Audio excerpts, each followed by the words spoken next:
Ele foi reaberto no dia 25 de junho. O cinema diferenciado, nós passamos filmes do circuito comercial, são filmes de arte, filmes brasileiros. O cinema tem capacidade de 130 lugares, tá? Está aberto à opinião do público sempre participa, dando sua opinião, fazendo sugestões de filmes. E nós temos também o Sergipe Rede, que são sessões gratuitas que acontecem a cada 15 dias com filmes daqui de filme sergipano. A gente também faz parceria, essa parceria que aconteceu essa semana, da Noite da Taqueira, uma parceria com o SESC, uma realização do SESC, onde a gente também fez um trabalho de dados, né, com debates a cada filme, né, falando sobre a essência do filme, sobre o que acontece, e interagindo enquanto aluno, palestrando e participando realmente. Então, o cinema auditório é essa mistura, né, do público participando, e a cada dia mais a gente vai chamando mais pessoas através dessa de um entretenimento diferente.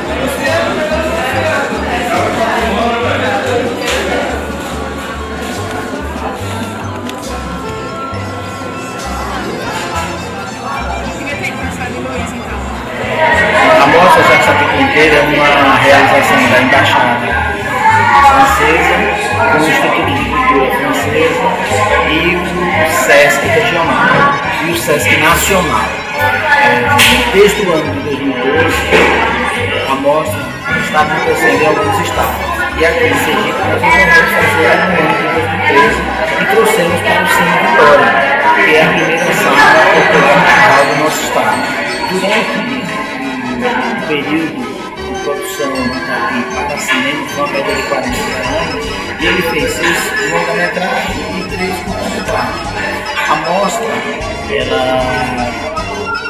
está acontecendo do período de 23 a 29 de agosto, com 3 sessões diárias, no total, com um intervalo, eu digo que nós teríamos 6 dias de exibição com 6 sessões, 18 sessões. Onde o público tem a oportunidade de ver o filme em vários horários e conhecer a obra completa do Jacques Sapir. Por isso que o Jacques Sapir inteiro, porque está sendo exibido por todos os filmes dele. O interessante é que esse artista, ele criou vários personagens. Ele começou muito cedo trabalhando com a mímica,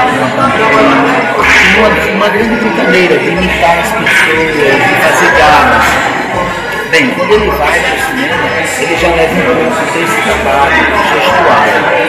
E no cinema ele compôs alguns personagens. Ele fez o François, que é um carteiro. Depois ele fez o seu mais notório personagem, que é uma espécie de alter ego do Jacques Sapir, que é o Sr. Hulot. O Sr. Hulot, em alguns momentos de seus filmes, ele se apresenta como uma espécie de flanela. Ele flânia, ele caminha, ele passeia, ele tenta ficar, de certa forma, dentro e fora, observando a expansão, aonde ele também forma gestual mínima, a gente sente que ele não se encaixa, ele não está dentro, mas também não está fora. Existe uma sensação no seu cinema, no seu personagem de desconforto, onde ele faz uma crítica à funcionalidade das coisas, à modernidade, à industrialização, e sobretudo a um consumo exacerbado de coisas que não são essenciais para a vida humana. Então, o senhor ele flana, ele brinca ao mesmo tempo, mas fazendo esse questionamento, né, que existem muitas coisas que são supérfluas para a vida cotidiana. Então, é uma mostra que o público sergipano pouco conhecia sobre o Jacques Tati. Então, nós temos uma parceria aqui na nossa cidade. Nós temos da Livraria Escabis, do Cine Vitória, da Universidade Federal de Sergipe, através dos professores do Departamento de Audiovisual, da UNIT, do Departamento de Comunicação e da Fundação Marcelo Pereira. O trabalho do SESC, ele tem um trabalho de formação do plateia. Então, na nossa Tati e nas outras mostras também que faz realiza, a gente sempre tem a preocupação de trazer o público diferenciado, diversificado do cinema, mas também trazendo o aluno da escola pública, né, o professor da escola pública, alunos de projetos pedagógicos, de instituições. Esse trabalho que o SESC desenvolve com o cinema, ele tenta resgatar e socializar essa produção para vários públicos. É interessante que na mostra nós temos a participação das escolas estaduais, do Instituto Luciano Barreto Júnior, do SENAC, através do seu projeto dos adolescentes e aprendizes, e dos cinéfilos e estudantes das licenciaturas.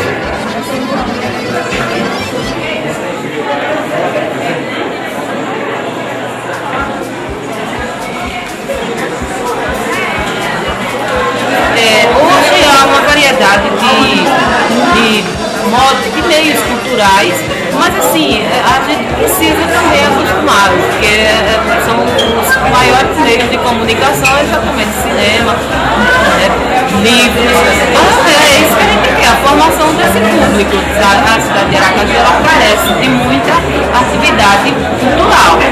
E aí dessa forma é que a gente pode fazer a formação do gosto, né, dos meninos. Então é essa a importância que tem a sala de Cine Vitória. Então, na inauguração, na mostra do cine francês, depois já vinha semana passada também assistir já a mostra do Jacques Tati, e sempre que tem alguma atividade que eu posso vir, eu venho, porque assim, como ele disse, falta muito esse tipo de atração, né, no estado. Então a gente tem que aproveitar quando aparece. Eu adoro o cinema, acho que todas tudo, literatura, todas as formas de relacionamento, de vida, de tudo, a gente aprende muito com o cinema.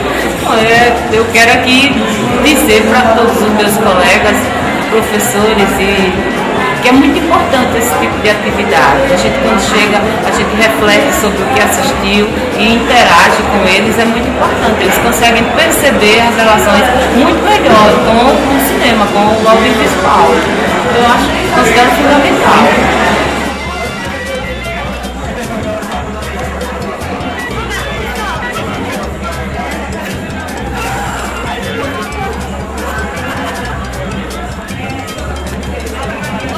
Sim, é um prazer, a distração. Acaba tudo muito monótono, muito sério. Que você se encontrar com meus amigos, eu estudar várias coisas numa lugar só. Mas eu quero aprender, quero abranger meu currículo e conhecer mais dessa parte do cinema que não é só diversão, que é cultural também, e didática. Você já conhecia o autor? Não conhecia. Conhecia através da mostra.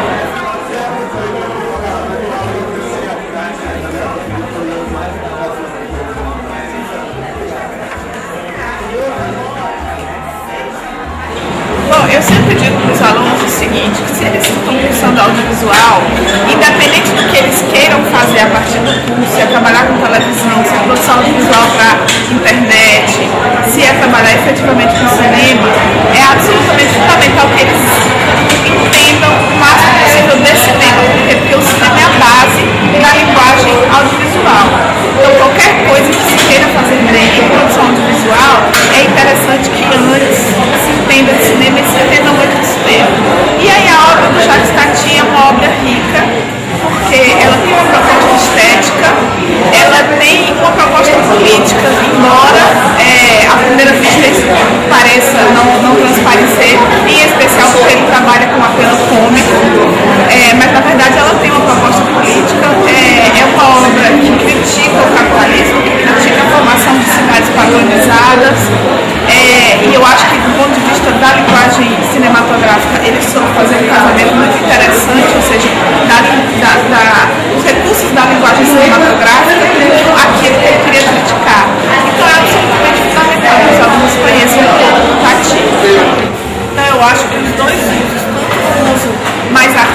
descoberta de que ele pode ser um meio de ganhos, de lucros e tal, mais uma forma do capitalismo e da indústria cultural ganhar dinheiro, todas essas coisas aconteceram junto, emaranhadas, né? Então, na verdade, a obra do Tati é uma obra muito singular em relação a isso, porque ele foi um cineasta que desejou claramente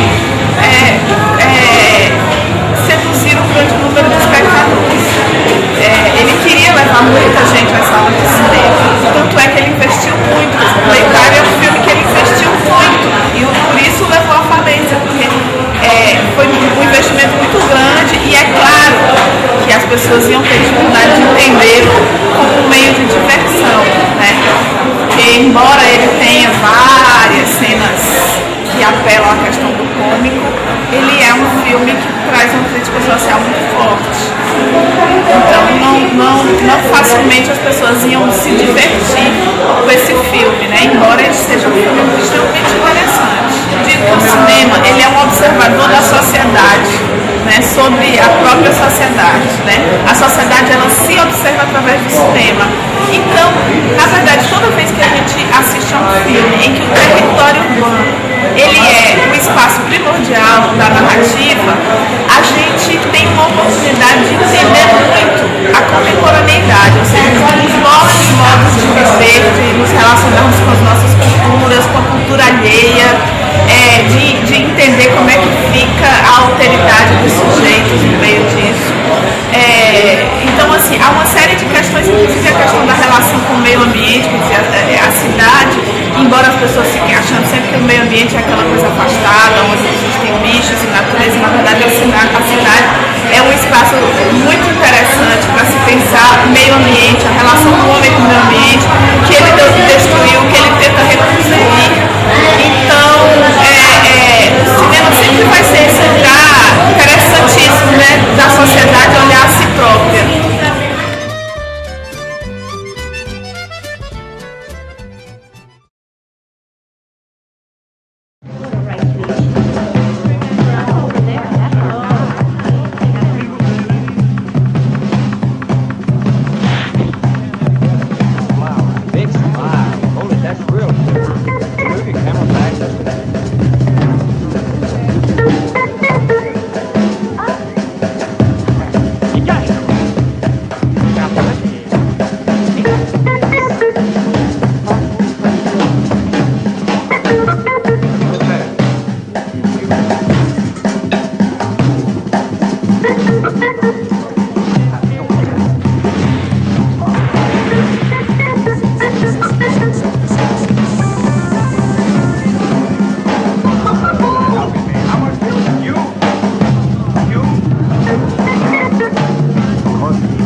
Bom, eu cheguei aqui, eu não ia mais falar, porque assim que eu cheguei eu encontrei o Caio.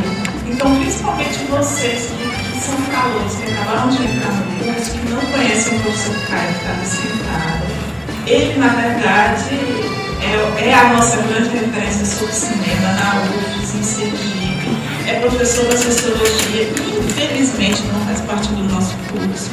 Sempre que vocês conseguirem alguma brecha para fazer alguma disciplina com Caio Amado, por favor, procurem. Quem fez não se arrependa, assim, Caio. Eu espero assim, falar alguma coisa, se o Caio me ajudar, eu vou ficar super feliz.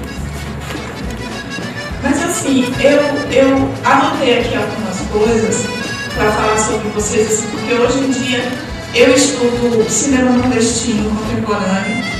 E nessa coisa do cinema nordestino que está sendo feito hoje, que é de altíssima qualidade, tem uma coisa muito interessante que é um cinema que mostra muito o Nordeste, o ambiente urbano nordestino, que é uma coisa que tradicionalmente o cinema brasileiro pouquíssimo mostrou, já que a gente sempre trabalhou com uma simbólica de Nordeste aliada à questão do sertão. Do interior, do rural, da terra seca rachada, da falta, né? Então, foi por esse caminho que eu cheguei à questão do urbano e me apaixonei profundamente por isso. E é muito interessante estar aqui para falar dos filmes do Tati, porque é exatamente o território urbano é o lugar de excelência dele, não só de pensar a sociedade, como de criticar, na verdade, o sistema capitalista através das transformações que o urbano, naquele momento em que ele vivia, passava. Mas aí, assim, em especial os calouros que estão aqui, eles vão lembrar que quando eu vou falar do processo, daquela aulinha lá no começo de teoria da comunicação, que eu vou falar da história da comunicação, eu vou falar sobre o processo de evolução das relações sociais na história do mundo, falar de que primeiro havia o nomadismo, depois houve uma evolução para a criação de comunidades, e que das comunidades veio a nascer essa questão da polis, que é a cidade, esse agrupamento muito maior, então, conhecido na história da humanidade.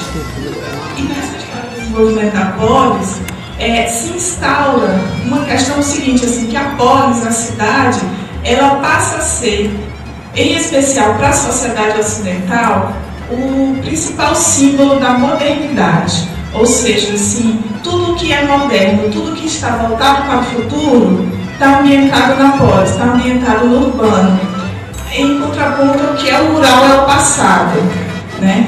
Então, digamos ali, na época do desenvolvimento da cultura grega, da filosofia, da democracia, quer dizer assim, tudo que era moderno estava ali. Então, o desenvolvimento científico, o desenvolvimento da razão como algo superior às crenças espiritualistas, o grande lugar onde aquilo se gestou era justamente na polis, era justamente na cidade. Séculos depois, né, dando um salto imenso na história, a partir da Revolução Industrial e de um desenvolvimento muito mais forte da sociedade capitalista, o que a gente vai ver é um movimento onde tudo o que é moderno, e aí o moderno está diretamente relacionado a duas questões: ao desenvolvimento da tecnologia e ao desenvolvimento de uma cultura do consumo. Tudo isso vai estar se desenvolvendo plenamente no território urbano. E a questão do rural como algo opositor a isso, arcaico, algo que está segurando uma série de culturas que seriam consideradas para esse momento da sociedade capitalista como velhas entre aspas, certo? O cinema do Tati, ele é muito interessante, porque esse filme que a gente acabou de assistir, embora ele tenha sido produzido em 67, eu vejo que ele está relacionado a uma estética de produção audiovisual muito forte na década de 50, e que, guardadas as devidas proporções, a gente pode fazer uma comparação a umas séries de TV que foram criadas naquela época e fizeram muito sucesso nas décadas de 50 e 60, que é Os Jetsons, A Feiticeira, Ginny é um Gênio. Por quê? Porque eram todas produções audiovisuais onde havia, obviamente, um desenho sobre o que seria uma sociedade moderna e voltada para o futuro. E essa sociedade, vejam como isso até aí tem a ver com o filme que a gente acaba de assistir. Ela está diretamente relacionada a uma presença absolutamente radical da tecnologia nos ajudando em todas as coisas. Né? Em uma das minhas turmas, inclusive, eu tenho feito uma brincadeira sobre a década de 50, por exemplo, em que os americanos inventaram coisas absolutamente inúteis como escova de dente elétrico. Né? A década de 50, que é essa época pós-guerra, nos Estados Unidos é quando a cultura do consumo ela se instala plenamente e que assim, as pessoas são o tempo inteiro, elas têm que ser convencidas de que elas precisam de determinados elementos tecnológicos para viver. É absolutamente impossível isso. E é justamente na década de 50 onde se cria uma série de equipamentos absolutamente inúteis, alguns úteis, outros absolutamente inúteis, simplesmente para fazer essa maquinária capitalista funcionar. O que vai acontecer na coisa do Tati, eu acho que, e esse filme é muito representativo em relação a isso, é uma absorção dessa cultura, mas ao mesmo tempo uma grande crítica a essa cultura. Então a gente vai vendo assim que o tempo inteiro há personagens ali absolutamente deslumbrados com o que a máquina poderia fazer sobre a sua vida, mas ao mesmo tempo completamente perdido, vivendo essa falha, e ele tentando fazer uma crítica através do humor.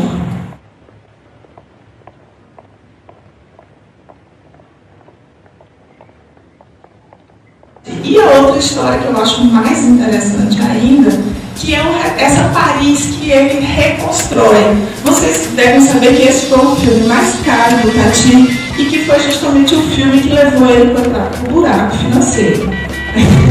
Ele não conseguiu se reerguer. Foi um filme extremamente caro.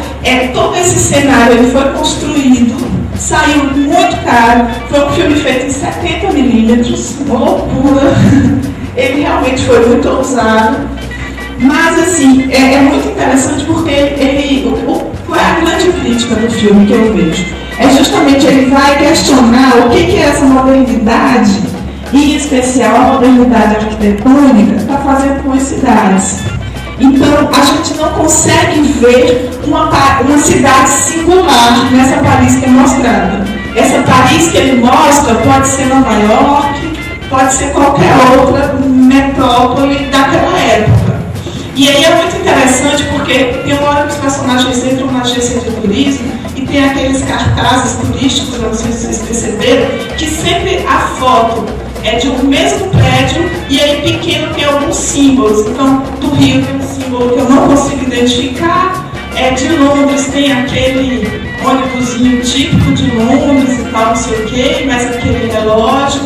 Então, mas assim, é muito interessante no sentido de mostrar que todas aquelas cidades há um processo de padronização da arquitetura, que na verdade não é só da arquitetura, mas assim, uma tentativa de um processo de padronização do modo das pessoas de ser, da cultura, uma verdadeira violência de retirar os seus valores culturais de origem mesmo, porque na medida em que se padroniza, fica muito mais fácil você instalar uma cultura de consumo. Então, e é muito interessante porque Paris vai, uma Paris mais parecida com essa que a gente conhece, né, por fotos, Torre Eiffel, Champs-Élysées, vai aparecer em reflexos das portas de vidro de uma forma bem rápida, bem, assim, só para a gente ter um gostinho do que seria uma cidade singular, ou seja, a gente, mesmo quem nunca foi a Paris, a gente tem aquela impressão de que Paris tem uma série de características, tem uma paisagem visual que é só dela, né? E é isso que, na verdade, a gente espera de qualquer ambiente, de qualquer território, de qualquer cidade. E no entanto, essa Paris singular que existe, é real, ela é completamente apagada por essa estrutura que ele cria, que saiu caríssimo, que no final financeiramente não deu certo para ele, mas que é uma crítica interessantíssima.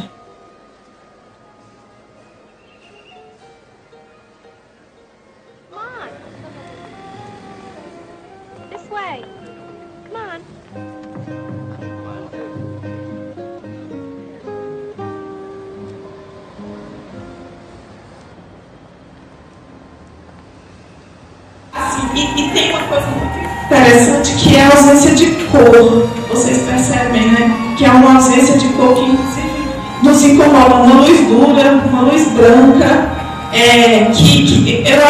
Eu acho que o Tati é muito louco, porque ao mesmo tempo ele tenta fazer um cinema. O objetivo dele como cineasta era de levar milhares de pessoas ao cinema, ou seja, de fazer um cinema de muito sucesso, como os hollywoodianos da época faziam, mas ao mesmo e daí também essa coisa dele de querer trabalhar com o humor, dessas pequenas essas cenas engraçadas que ele vai construindo e tal, mas ao mesmo tempo ele quer fazer um cinema muito crítico. Então eu acho que talvez tenha sido isso, assim, ele talvez não tenha conseguido perceber que essas duas coisas são muito difíceis de você conseguir, né? Um cinema de altíssima diversão e ao mesmo tempo um cinema crítico. Então, assim, é um filme que nos diverte, mas é um filme que nos incomoda. Eu estava até conversando ali com a Beatriz, assim, ela apontando assim, que há vários recursos sonoros ao longo do filme que nos incomodam.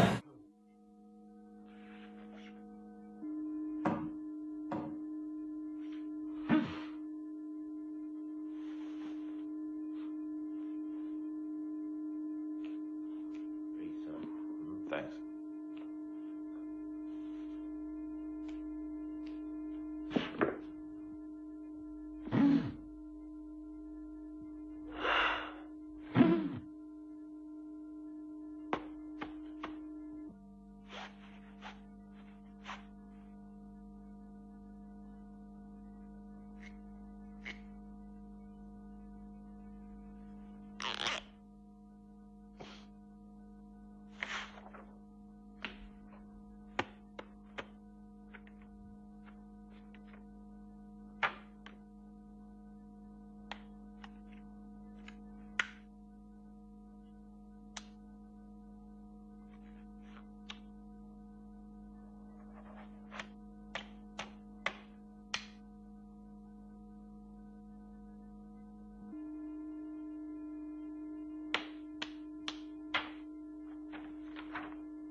Música da banda lá da festa, do final, assim, é uma música que não nos deixa relaxar. E eu acho que o uso da cor, essa coisa cinza, até o céu, né? O céu não é azul, né? O céu no filme do Tati, ele é cinza.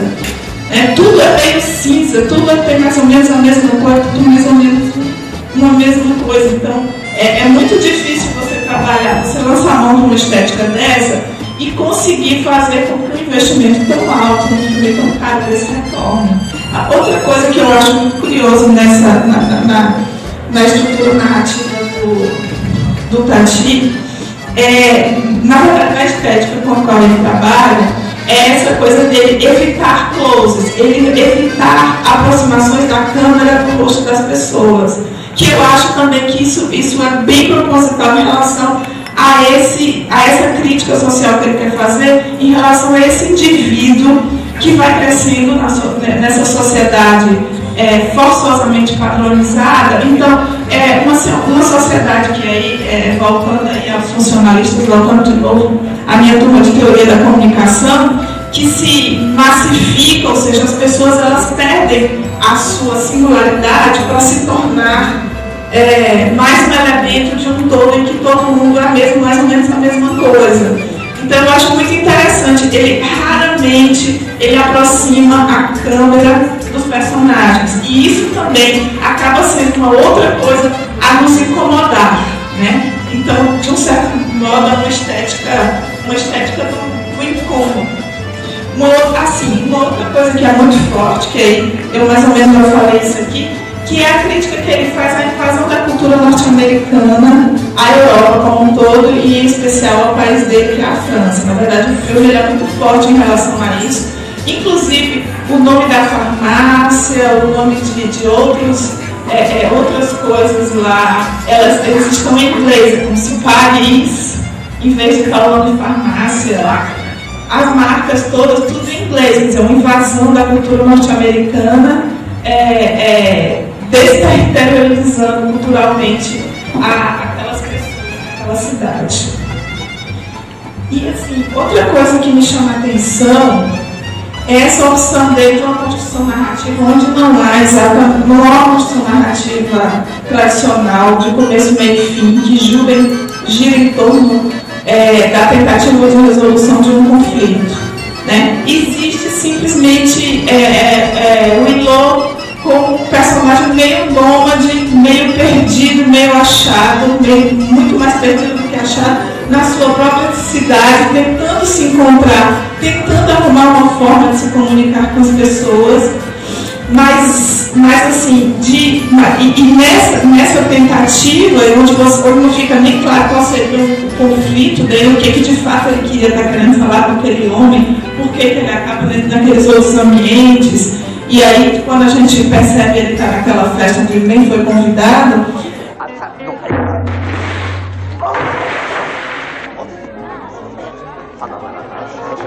Dites-lui que je suis au Royal Garden.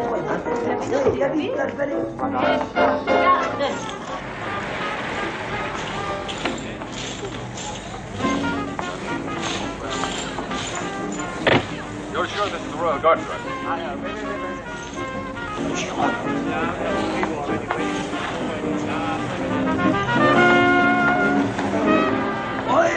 Assim, e aí eu acho que é uma ficção, às vezes eu acho que o Tati ele faz uma ficção com alguns elementos documentais no seguinte sentido, de construção narrativa, porque ele parece muito mais querer fazer um registro daquele momento histórico do que efetivamente contar uma história que se desenvolve no meio daquilo, né? Então ele vai criando pequenas situações que possam ajudar na formulação desse registro e não na perspectiva de contar. E isso é uma coisa, assim, quem vem assistindo a mostra como um todo deve ter percebido que não é uma estratégia só de Playtime, mas de todos os outros.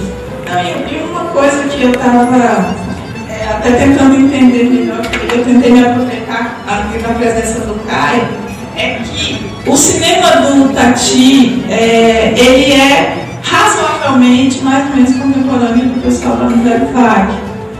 E embora tanto o movimento da Nouvelle Vague como o cinema do Tati trabalhe com essa pegada de crítica social ao capitalismo, eles atuam de uma forma absolutamente isolada, né? Quer dizer, o Tati atua de uma forma absolutamente isolada. Ele é mais um desses cineastas que tem um trabalho autoral e isolado de qualquer outro movimento, que é uma coisa muito... Embora ele seja... Ele tenha começado antes do que o pessoal da Nouvelle Vague, mas, digamos assim, o Playtime foi feito em 67, quer dizer, se a gente lembrar que 68 foi o ano que tudo bombou, né, que a sociedade, o mundo inteiro teve 1000 movimentos revolucionários e tal, não sei o quê. Ele parecia, assim, embora muito atento às transformações que o mundo estava acontecendo, ele atuou de uma forma isolada em relação a esse todo. A gente percebe que essa crítica ao capitalismo, ao consumismo, está presente em todos os filmes dele. E assim, o Senhor Lobo, ele acaba representando o velho no mundo novo. O velho no mundo novo. E como essa crítica, que era feita diretamente, assim, abertamente, era vista pelos cineastas e pelos críticos do cinema. Então, eu estava até conversando. Quero me aproveitar a presença do Caio, se ele quiser responder mais, mas ele mesmo estava dizendo assim, que o pessoal da Nouvelle Vague com algumas objetos, eu queria lembrar alguns filmes também, que são mais ou menos contemporâneos, um pouco antes de outra coisa. Por exemplo, tem um filme do Antonioni, o Deserto Vermelho, dois filmes do Godard, mais ou menos de 68, não me lembro do Godard, meio que um Ezê e Duas ou Três Coisas que você dera, e o filme do Kubrick, do 2001. Todos esses filmes, eles têm uma particularidade, eles discutem a tecnologia, essa invasão mesmo da técnica, né? O filme do Godard, Duas ou Três Coisas, ele trata da reestruturação urbana de Paris. Então é realmente uma invasão mesmo, a americanização da cultura francesa. Então, o Kubrick faz um filme sobre a tecnologia, eu li um filme sobre a relação dos homens com a máquina, né, com as máquinas. Então, havia um movimento, né, maior. Eu acho que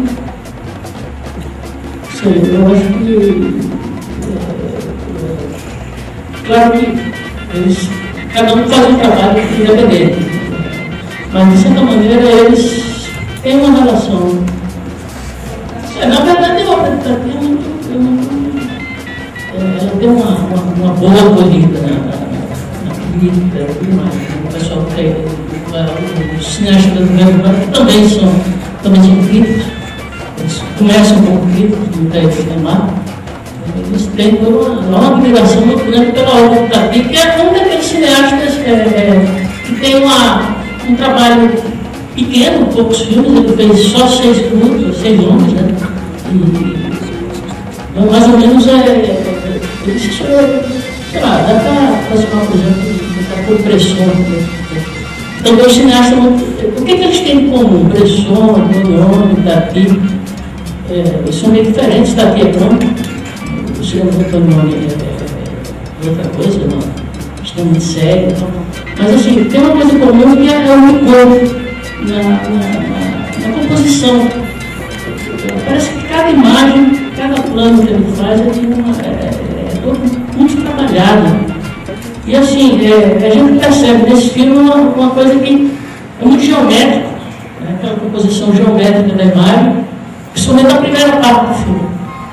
São linhas diagonais muito precisas, que de certa maneira tem a ver com a arquitetura, aquela arquitetura internacional que existe, modernidade, né? Aquele tipo de prédio.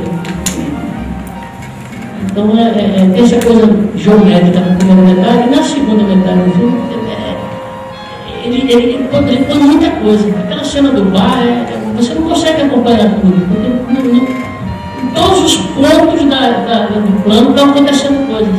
Às vezes tem coisas que a gente não pega. Tem gatos, por exemplo, que estão no canto da imagem, a gente às vezes nem consegue ver direito. Acontecem muitas coisas simultaneamente, é uma coisa bem caótica. Né? Então, como isso é muito bem trabalhado, assim, tem uma decupagem, assim, muito precisa. Acho que fazer uma análise desse assim, é um exercício interessante para quem estuda cinema. Boa noite a todos. Eu sou conhecido como J. Neto. Eu trabalho na área de arte e comunicação visual, mas eu gosto muito de fazer pesquisas em outras áreas também. E eu sou aficionado de cinema desde os 9 anos de idade. Eu queria fazer uma colocação que talvez seja um proveito para os pesquisadores, os acadêmicos, quanto ao artista. Eu gostaria de começar sobre o cinema atual, que está a arte industrializada no cinema com um avanço muito grande, como nós sabemos. Por exemplo, fazendo um paralelo entre o artista Tati e o artista do cinema de Hollywood, hoje, nós temos a seguinte condição: os artistas não trabalham mais em cena. No lugar do artista, ele trabalha o corpóreo dele, que é gravado em um computador de outra geração. Todas as cenas com esse personagem principal é feito com o corpóreo da imagem do artista. O artista ganha por alugar o seu corpóreo na indústria do cinema. Ou seja, isso significa um êxito extraordinário do talento do artista. A indústria do cinema continua lucrando muito e avançando, porém em cima do talento do artista. O talento do artista está na sua capacidade de explorar a mímica ou a expressão corporal ou a expressão visual da face. E a mesma coisa faz de Tati. Essa é a colocação que eu queria fazer aqui para vocês. Faz de Tati um eterno. Eu acho um crime muito grande vocês comentarem muito sobre essas outras coisas circunstanciais, o capitalismo, a evolução da humanidade, e esquecer o principal, que é a eternidade do artista. Tati é eterno, porque ele faz o negócio artístico dele da expressão corporal e talvez 90% da expressão corporal. Nisto ele é eterno, como o artista em geral deve ser. Tanto assim que um artista hoje vende uma queda por R$50 Rassi original ele não fica com cópia, depois que ele falece, muitos anos depois, aquela tela dele está sendo ainda vendida por 500, 5 mil, 50 mil. Isso nos coloca dentro de uma outra conotação. O artista, ele é extra financeiro, ele é extra econômico. Ele não se situa no contexto nem do capitalismo, nem da economia nenhuma, porque ele é eterno. Só vou fazer uma colocação aqui. Assim, a opinião que o senhor tem é praticamente a que eu tenho. Eu estava comentando aqui com minhas amigas, aqui com Maiara e Aldo, com a noite, meu nome é Fred. E aí eu tenho uma opinião que é o seguinte, eu acho legal toda essa colocação do tipo assim, a política, o material, mas assim, a minha opinião grossa sobre a coisa é que assim, tipo assim, 60% ele até pensou nesse lado visionário, mas os 40% da maioria não foi. É assim, eu tenho uma opinião que é como assim, eu já li muita biografia e muita coisa, e tem muito artista que diz assim, eu não sei porque disseram, olha, ele deve ter pensado nisso, aquilo, feito, que nada, foi uma coisa que surgiu na hora ali e coloca. Eu sou assim, eu fabrico muita coisa, que até colega meu disse, caraca, Fred, que sacada legal, assim, não foi sacada, foi uma coisa que eu digo, pô, ela daí, eu meto aquilo lá e entendeu? E faça. Então, eu acho que é você. Fred. Fred o quê? Ah, sim, eu estudo audiovisual. Ah, não, eu sei artista. É, um pouquinho. Você cria? Crio também. Você cria? Isso. Você cria? As pessoas compram pelo que você cria ou compram pelo objeto? Pois é, até que eu vendo o que eu crio, eu até consigo vender. Então você tem razão, agora só que você está no livro. É, também. E aí, só para eu já estou encerrando, então o que eu penso assim, que a maioria, principalmente a gente de audiovisual, quem é artista, pode ficar certo que existe um lado espiritual muito forte, entendeu? Que encaixa essas coisas, cara, juro. Todo mundo que não tiver esse espírito aí do lado, cara, não vai se dar bem como artista, é sério. Olha. Vocês aplaudiram. Não, foi porque eu caí na sequência. Não, mas...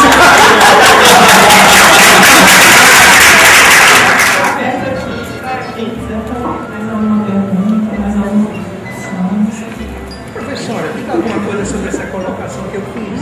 É boa, é registrado, concorda, discorda, é racional, é dialogável, é conversável. Do que o Kleber falou, assim... Não, fui eu que falei primeiro do que ele. Eu disse que... que na verdade é assim, a minha perspectiva de cinema, eu acho que a perspectiva de muita gente que está aqui, é de que o cinema é uma forma da sociedade se auto-observar, né? Então, eu não acredito que absolutamente nenhum filme, ele, digamos, ele seja uma obra de arte que vem do nada, porque a arte ela não vem do nada. A arte ela é o resultado de um processo social e histórico, né?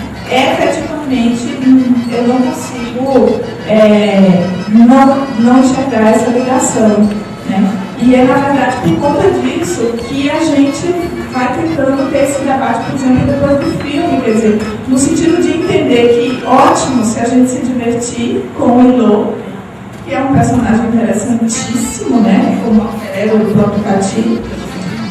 Mas mais interessante ainda do que se divertir com as gags é entender os grandes significados que esse filme traz, né? Quer dizer assim, na verdade, o retrato histórico que ele traz, ele é um registro histórico de um tempo muito interessante para a gente entender uma série de coisas do que aconteceu naquele momento e o que acontece hoje com a gente.